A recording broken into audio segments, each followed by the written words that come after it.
Sirianni, and you heard him right here on the Sports Bash Live. We got asked about A.J. He said he's very important to our team. He wants to contribute to the wins.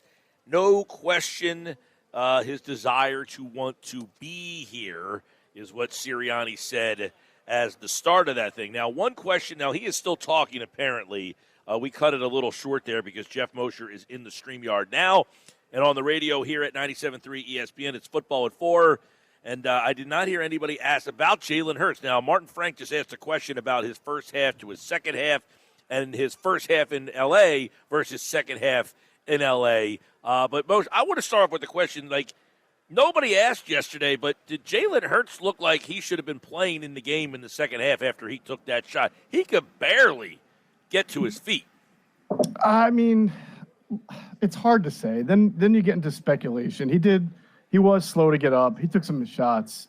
It was also, though, the league has people looking at this, reviewing it from up top, and nobody signaled for him to come to the side or get checked out. He spoke after the game. So sometimes, if you're suffering from a concussion and showing symptoms, even if they didn't see it on the sideline after the game, they'll withhold you from speaking to the media. You'll get whatever treatment as you start to get into the protocol. And that didn't seem to happen. He spoke today. Look, the big giveaway will be if he's not in the concussion protocol tomorrow, then he didn't have a concussion. Because they're certainly not going to be like, oh, in retrospect, he had a concussion, but let's not put him on the concussion protocol to save the leagues and our behind. Okay, well, then let's, and I'm not saying any of this is wrong, but then, because to me, he went 15 of 16 in the first half. He was 0 of 8 in the second half, and he wasn't close. He was all over the place yesterday. Yep. And one of the things that Sirianni brought up is his efficiency and, all that stuff. Well, he was inefficient in the second half. He didn't look like he was in the same stratosphere as the player he was in the first half. Was that something that Tampa did?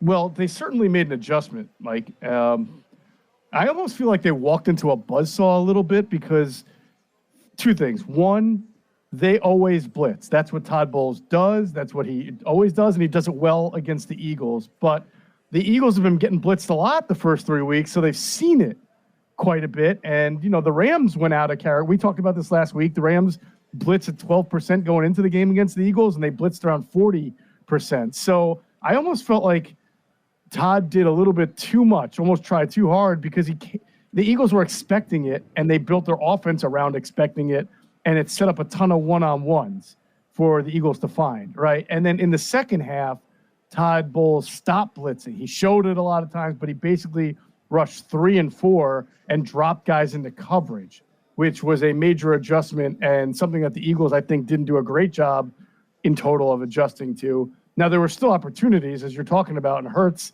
missed on a couple of one-on-ones on the outside that he usually hits, but I think you also have to factor that the second half was about, 2:30, 3 o'clock. That's when the sun's at its hottest. They were reporting that the Eagles sideline was really blazing in the second, right at the start of the second half. So maybe that had something to do with it. I really don't know. We also seen this offense do this quite often in games over the last year and a half to 2 years where they are unstoppable for a half and don't have a clue for another half. So there's the one sequence where he throws the ball to A.J. 3 straight plays. None of them are close. What's going on in that sequence there? Is that him trying to appease A.J.? Is that him, doesn't have anybody, so let me try to get – one of them, he throws it to 2 Buccaneers, essentially. Yeah. And, again, I think that was a little bit – that was in the second half, if I'm not mistaken, right? Yeah, yep. Yeah, and in what the Bucs were doing where they're showing blitz, so you think you got that one-on-one, and A.J. is your one-on-one guy, right, A.J. and Devontae, but then right at the snap, they drop guys into coverage, and then what you thought was there is not there. I'm actually going to go take a look after this, those 3 particular plays and see if I noticed that was the case. But I know that was going on in the second half quite a bit, and it's very possible that it was just the adjustment that was difficult for the Eagles to kind of counteract to. What is your take on A.J. Brown and what has transpired? That's the first question that Nick gets today. Very important to our team. He wants to contribute. No question his desire to want to be here. But when you see what A.J. has done, is this just, it's A.J., he's a wide receiver, this happens? or is there something bigger going on here? I mean, it's not the first time that, AJ has either said something or tweeted something or, and he's clearly been frustrated. I think Nick said in the press conference today something that made a lot of sense. He said, these games have reminded us a little bit of the first 4 games of last year. And obviously they were 2-2 last year, and now they're 4-0, but there were some pitfalls and some obvious frustrations there last year that I think you're seeing this year, but the Eagles tend to win. They tend to kind of reverse it, and we'll have to see. But, AJ's not the only one either that was echoing some frustration because Jahan Dotson tweeted also something to the effect of offense shouldn't be this hard.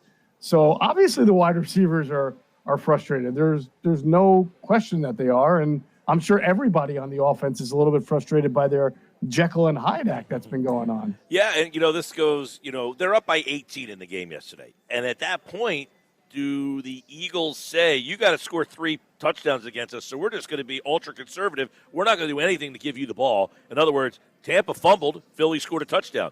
Tampa threw an interception, and Philly ended up punting the ball down the other end of the field and making Tampa go back down the other end. So are they just saying, look, you're 3 scores behind us. We are not taking any chances? I hope not. I mean, I can't imagine. Well, all right, let's break that down. Yes, I do think that having that kind of lead maybe should teach them a lesson now that you stay aggressive. I wanted them to stay aggressive, come out passing. They did pass, but like you were saying, he was wildly off the mark there. But if there's a lesson to be learned, it's that you got to keep your foot on the pedal here, especially on the road against good teams, and not let up and not think that you have it. You're still a work in progress yourself offensively if you're the Eagles, right? You haven't played a complete game offensively all year. So if you're up like 2 touchdowns, yeah, in the fourth quarter, sure. But in the third quarter, you still got to get your passing game going. You still got to put your pedal to the metal, so to speak. You can't let up. All right, Geoff Mosher, Football at 4 from the Inside the Birds podcast. So, I mean, some people are talking about how frustrating this offense is. Similar conversations last year, right? And then they had the Carolina game. What's wrong with the offense? Passing the next week. Is that what you all wanted to see? Do we think that this offense has similar issues to last year? Do they even have issues? Mike, I hate to make this sound so repetitive, the conversations that we have, but can you tell me, I don't know, anytime in the last 3-4 years that the offense hasn't gone through this kind of, haven't we had this conversation pretty much all the time? Like, I know, I even remember saying to you last week that you hit it on the head when you tell people that the last thing they remember is what they remember the most. And the Super Bowl happens to be, going into this year, the last thing people remember. But this is what the offenses look like. The only thing that's missing is that Barkley run. The next question, okay, that's a big thing. But the next question is then, how long can you sustain this without the Browns and then the other guy saying, okay, enough's enough. I want mine? I don't know. I think it's a really good question. And so is that what they're fighting here? Okay, you're winning. You've won 20 out of 21. You're winning every game. But your guys are saying, I want more. That is not the nature of guys. I mean, usually guys just want to win. And even A.J. Brown has just talked about wanting to win, but he wants to contribute. I can't imagine that we're going to go 4 or 5 more straight games where A.J. Brown's a non-factor. But I got to admit, I didn't think we would be 4 weeks into the season without Saquon Barkley having a big run. It's tough because the first half was so good, man. He was 15 to 16. Everything was working well. And we're really just talking about 8 throws in the second half. I just looked at those 3 straight throws to A.J. Brown while I was talking to you on NFL. And honestly, there was nothing disguised or just that. Two throws were just overthrows. I mean, he was open, and they weren't the biggest overthrows, but they were overthrows. So, I have a feeling that they're going to play a game in the next 2 or 3 weeks, and A.J. Brown's going to get a lot of touches and score a touchdown, and things will be good for at least a few weeks until it's not. I'm as curious as everybody else, Mike. But I can't get past the fact that they've won 20 of 21. I wrote this as my first observation after the win yesterday, is that we can be very nitpicky on certain things or even justifiably concerned with certain things. But I know for a lot of Eagles fans, what their parents and grandparents used to tell them about what it's like being an Eagles fan and all the heartbreaking losses and all the letdowns. And this team has won 20 of the last 21 games. I mean, that's almost equivalent to what the Dolphins did and before I was born, right? And what the Patriots nearly did. I mean, they won that many. They just didn't finish it off with a Super Bowl, but the Eagles are coming off a Super Bowl. So in some regard, I think, those people who are really furious have to kind of take a step back and realize they're watching the greatest football the Eagles have played ever in their lifetime. How much does that 2023 collapse enter into this conversation, do you think? Yeah, so I've been listening to your show today. I know you and Pete and others have been talking about it, and a lot of people are.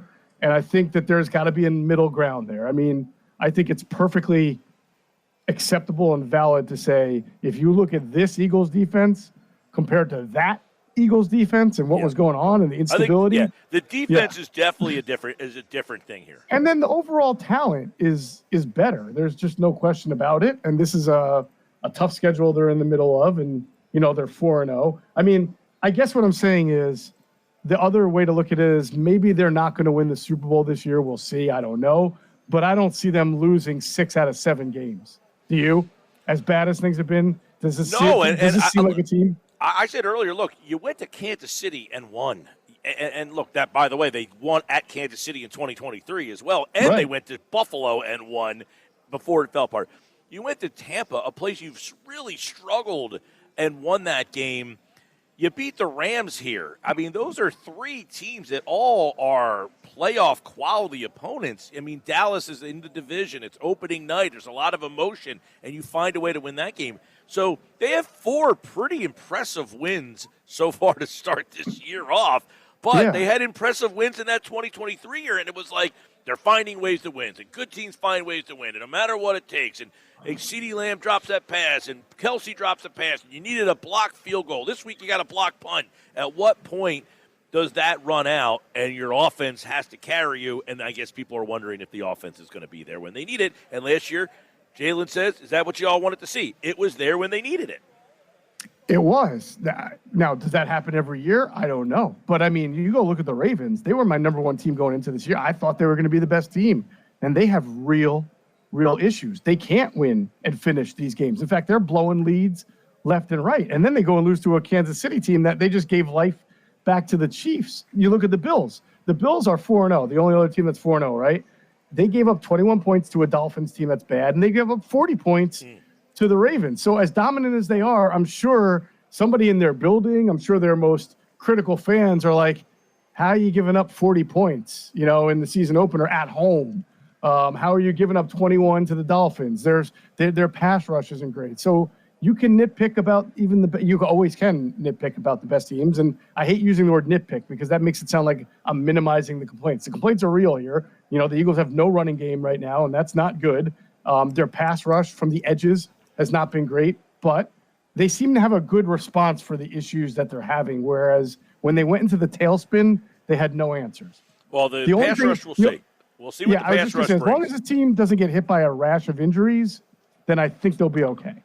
All right, Mosher's back on Wednesday. We'll dive deeper into it. We'll get more on that, of course, and Football at 4 powered by the Inside the Birds podcast. Geoff Mosher has his observations at phillyvoice.com, at Geoff P. Mosher, and right here, Football at 4 on the Sports Bash at the Fanatics Sportsbook. All right, Mosher, thanks, man. Take care, Mike.